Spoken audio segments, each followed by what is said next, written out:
إخضاع هذا الطرد إلى تفتيش عيني دقيق من طرف المفتش كمرحلة أولى عند الاشتباه في أي طرد. بعد التفتيش تم العثور على خزف.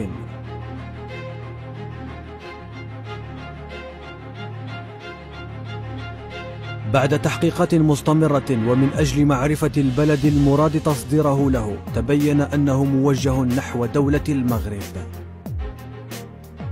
ليكتشف أن الخزف يعود إلى الحقبة العثمانية. هذا خزف صحي، خزف يحتمل أن يعود إلى الحقبة العثمانية.